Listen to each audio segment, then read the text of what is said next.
My name is Patricia Ahawo, a Kenyan, born and raised in Nairobi in 1988. I went to school from a very early age at Nairobi Pentecostal Church Academy, now sit-down school. And by God's grace, my parents wanted me to stay in one system, so I went through that until I finished class 8. Then I proceeded to State House Girls, and by God's grace proceeded into campus at Catholic University. I've gone all the way to undergrad, and a few years back, God put me on a journey that allowed me to start a master's program that I trust to graduate this October 2022. My family is wide. I've grown up a lot within my extended family, and I'm very thankful for that support because that is also where I pick the business acumen, seeing different things that they are trading in and how they're engaging.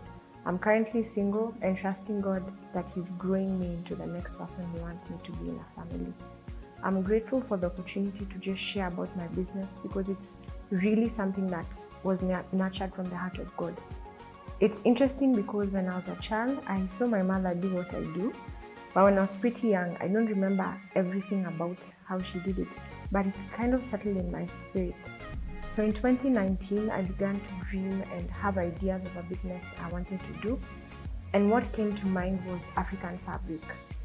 I really appreciate being born African. There are so many joys of being part of this continent, being a child of this continent. I tell people there's nothing like the sun rising on the African continent. There's just a beauty and a joy that it brings each day. So I felt it in my heart that God was laying it that I deal in African fabric. I deal in promoting clothing and apparel in African fabric and just seeing the vibrancy of who we are as an African continent in how we dress. Our dressing is such a core part of who we are. We celebrate in how we dress. We breathe in how we dress. So I really wanted that to be promoted. So that gave birth to Ahawo African Fabrics. Now when I started the business, it was more of an idea. And I kept asking myself, who could I pitch it to? Who would buy? You know the way you second guess yourself and you're like, there are so many people already doing this. But I felt in my spirit, there's a market for everyone. There are people who will buy from me, and there are people who God has assigned to me. So that gave me the leap of faith to start. And I remember having the conversation with one of my family members and just telling them the idea I had. And they even knew someone who could stock for me. So that was just God answering prayer in that direction. So the very first investment I made was about 12,000. And believe it or not, it was African fabric, but it was imported from out of the African continent. And that's how I saw how we don't know how much we have, how rich it is. So my first set of fabric comes in and I just tell a few people in my network, in my family, and everything goes. And I'm just wondering, Milos was just waiting for me. The business was ready to go. So for that year, since around July through to early into 2020, I would bring in fabric and just sell. The core markets that I was getting the fabric from was Nigeria and Europe, believe it or not, yes. And that for me was such an opportunity. And later on, I also had a contact in Uganda. I was able to bring in fabric from Uganda. And for me, it was able to just understand the different kind of fabric, the feel, the design, the uniqueness of how it's coming in. So that for me just became how the journey would go. It took a lot of one-on-ones, a lot of recommendations, a lot of just delivering well. And because I didn't have so much capital to set up shop, things like that, I capitalized on WhatsApp, I capitalized on social media. So I set up an Instagram page for the shop and I just continued to post what I had there. And every time on my status, I would post what I have there. And that became the key market. And people began to know in my network that I have fabric. And I also decided to be professional in how I do the business. So a few months in, I went the process of registering. Knowing that the capital I was working was still small, I decided to start as a sole proprietorship. So I went, I put it in the details to the online system we use in Kenya, and I was able to get a unique registration number for the business. And from there, I also began to receipt. I began to keep a record, everything I bought, how much the business spent, what went out, what came back in. I was keeping a record so that then I would be able to account for it and even be diligent enough to put in the tax returns when needed. So the business journey just also was a journey for me to learn myself. I realized I could do marketing, I could promote the products, I could tell people different things that they could do with the fabric. And that for me also became a way to build new encounters and new experiences, and just being able to share life with other people as I share the fabric with them. And one of the core things we would do on our Instagram page is we'd even share just ideas and quotes and things that make you think about African fabric and how rich it is, what an experience it is when you show up in an African fabric and the colors are speaking from here and there, just resplendent of what the continent is. So that journey progressed well into 2020, and just about the time the COVID-19 pandemic hit, I had gotten a very good amount of stock, ready to go. Just looking forward to weddings happening in July, August, and knowing that I would have a market to put my items out there. For a period, there were people who were still paying up. There were people who were still, just finding out what I had. But with what the pandemic brought in, by July, the sales were very quiet. There were, very limited calls for fabric. And of course, we know it was because now people are indoors. Fabric is mostly used for functions, for events, when people are showing up for things. So the business actually just went quiet. I had the fabric, I just had it in stock and it was quiet. And I remember in that season asking myself, what do I need to do? What ideas can I generate?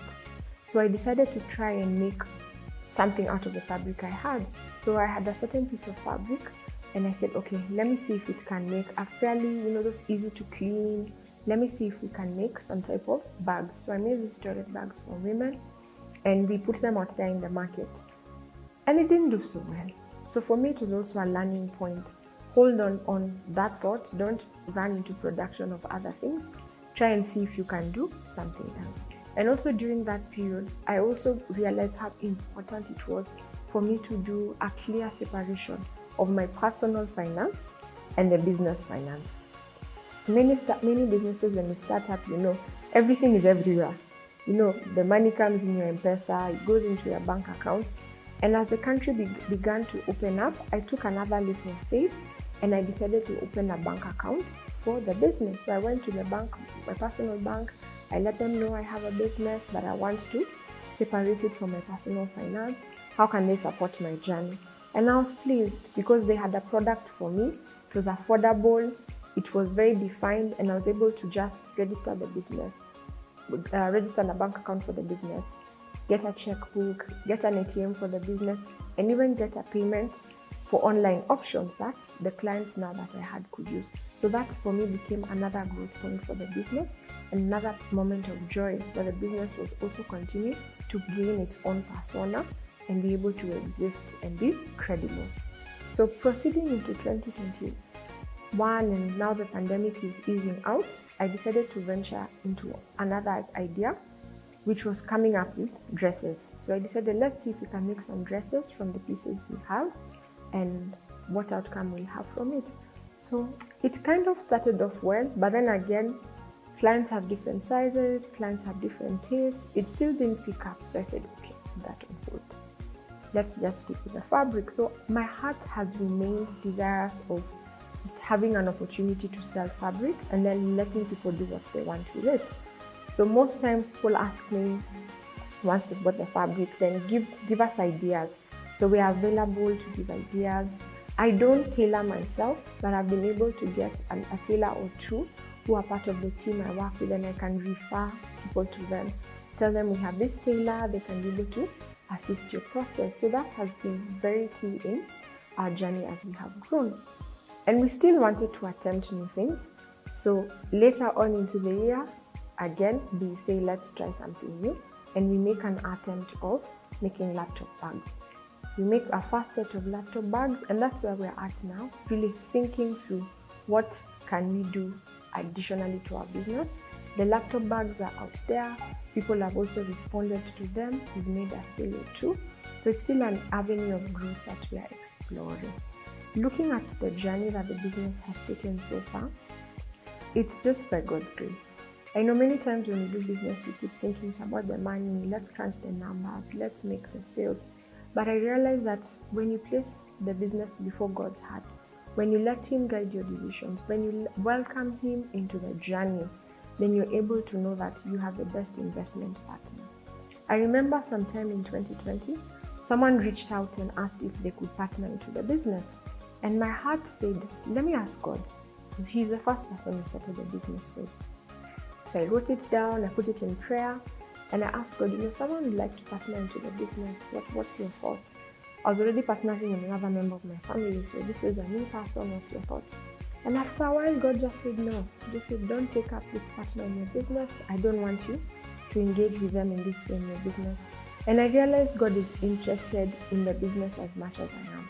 And the more I involve him in the journey of the business, the better the business does. And later in the year, again, the member of my family who we were doing business with just came up and said, okay, so I've been part of the journey, but at this juncture, I'd like you to continue running the business. So just from working together, sharing ideas, God again released me into journey, into the business alone. And I knew that was part of God continuing to remind me that this is a business he's champion. Some of the key lessons I've learned and I'll share with anybody starting business is to minimize the debts you take when you start a business. You can have this hype, I know this business will do well, I trust this business will do well, and you load yourself with debts that can weigh you down. So also the caution, how much is too much? How much am I able to repay back? Because clients take time to pay. I've had clients who have paid over a year. I've had clients who paid immediately. I've had clients who've just said, hold that fabric until I pay. And sometimes you're thinking, can I sell? But you also want to have credibility and integrity. If you close a client, you hold a piece for them, you want to uphold that word. So it's also that journey of balancing the finances of the business, being as objective as possible, but at the same time, having a client-friendly experience. One of the things we instituted in the business is we request for a deposit. Say before we release something to you, let us have a deposit. Then we give our product with something extra. For a season, every fabric I sold, I would add earrings.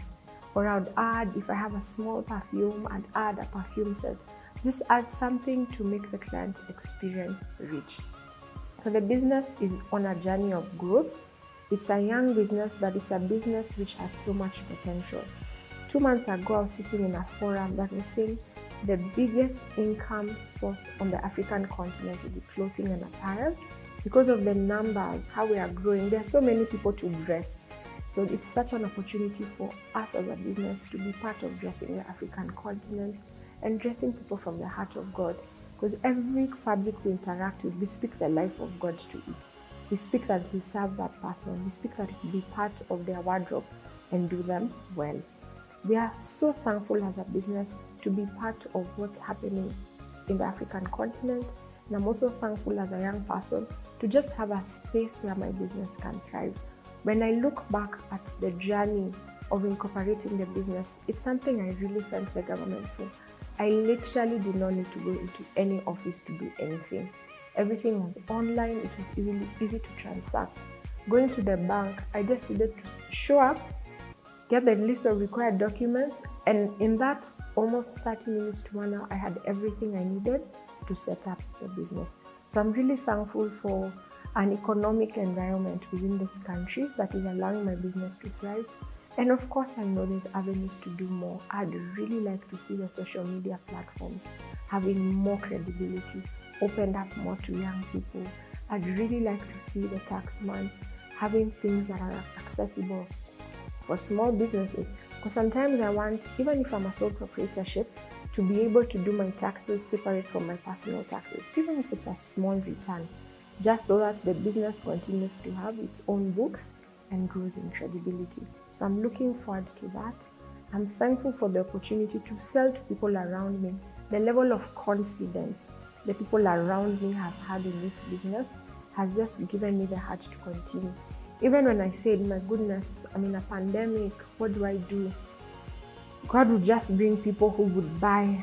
There's a lady I remember her with so much joy. She rested at the end of 2021, but she was my best client. She would call me and ask, or WhatsApp me and ask, Patricia, what fabric do you have? Can I buy? And I'd send her the pieces, I'd send her the samples, and she'd just say, send me 5. And I remember having a conversation with her daughter, and she told me, sometimes mom will just buy because she wants to promote. So I'm very thankful for the people who come alongside small businesses, because they see the journey you're on. They want to help you grow. They want to see the business thrive. They want to see the economy grow, because economies grow when businesses thrive. Economies do well when there's money that's running, and those who run money are small businesses, because they cater for everyone. It's been a joy to be in this journey.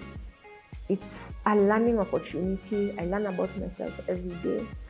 A few weeks ago, someone was telling me, by the way, everything you wear is African. And I was like, wow, I really carry the brand. So I'm thankful for the opportunity and the challenge that doing this business has given me. I bless God, and I trust that this business will speak for years to come, not only for my generation, but for generations to come, as we dress the African continent and we use what's in our hands to do more. We have a desire to go into manufacturing. I keep asking myself, maybe I should do a bit of tailoring, just have the basic skill of how to put a dress together.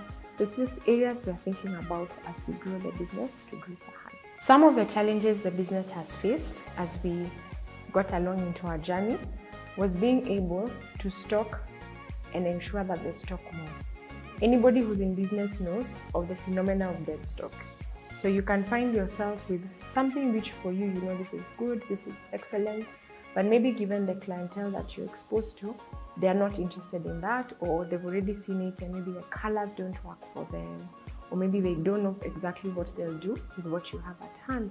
So one of the ways that we were able to surmount that challenge is I began asking the supplier to send me photos beforehand.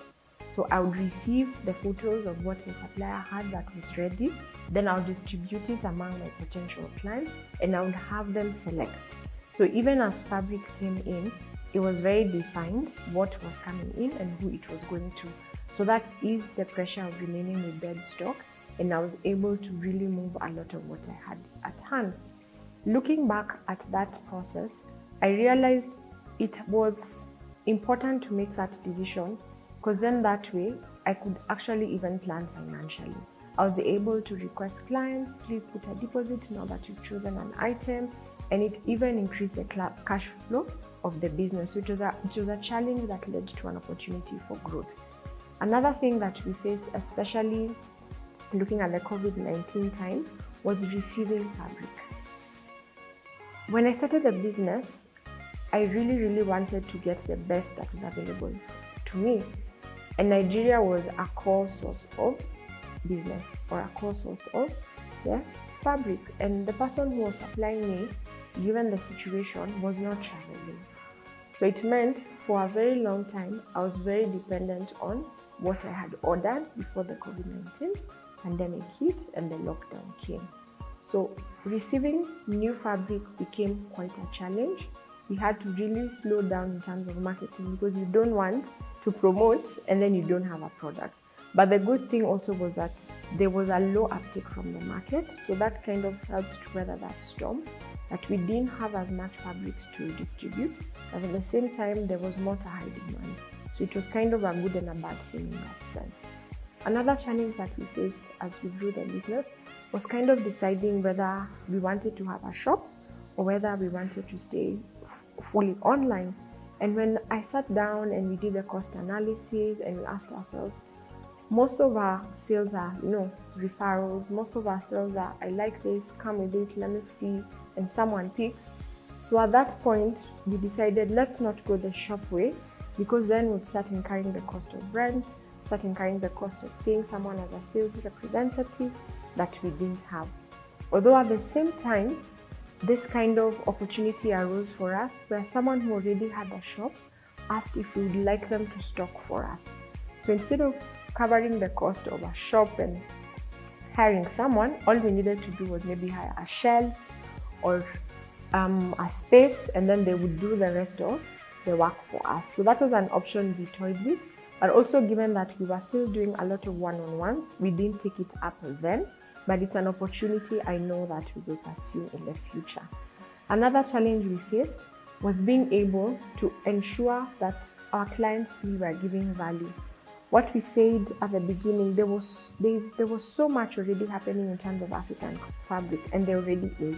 So I was very keen on the quality of fabric I received.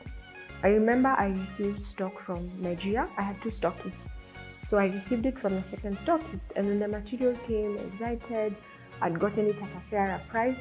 The moment I touched that fabric, I was like, this I cannot sell. The quality that I want people to receive from the business, this I cannot sell at all. I just have to think of something else to do with it. So also being able to catch ourselves so that we are not making decisions just to make us sale, but we're ensuring that the clients we're dealing with are receiving quality. And I've received good feedback. There are clients who tell me, your fabric is pricey, but we know it's good. I've seen the quality, I've used it, I've compared it with other fabrics, and I'm happy with what I received. So that's been a bit of the challenges we've faced and how we've navigated them. And we know there are more challenges coming.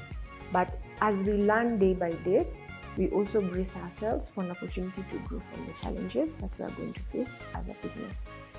And like every business, there are achievements, there are things you're proud of, there are things you sit back and you say, wow, that's how African fabric that has done.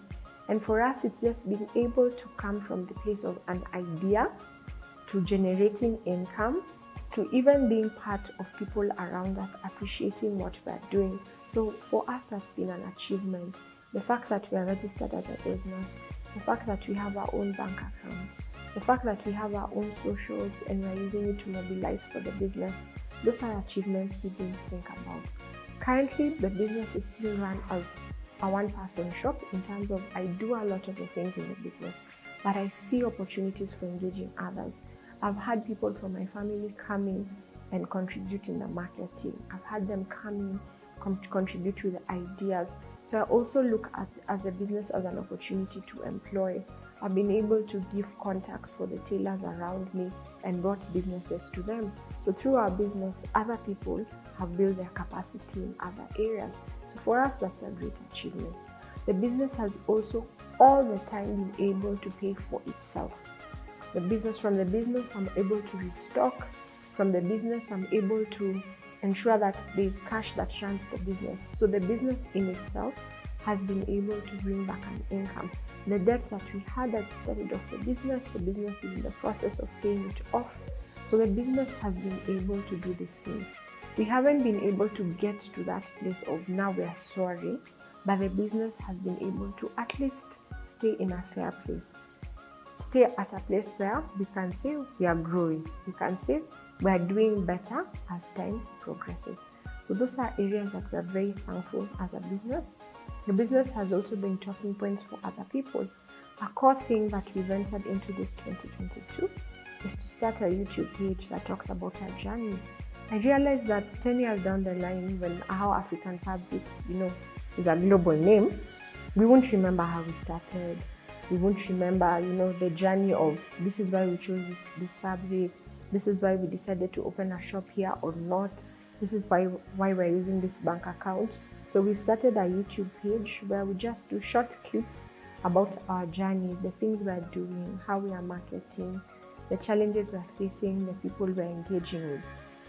It's been an amazing journey for us in that sense, an achievement that we are glad we can be able to register.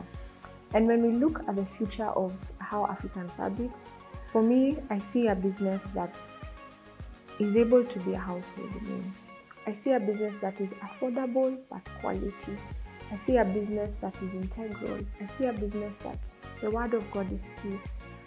One thing that as we started the business was just so intent in my heart is make sure the business is part of returning to the kingdom of God.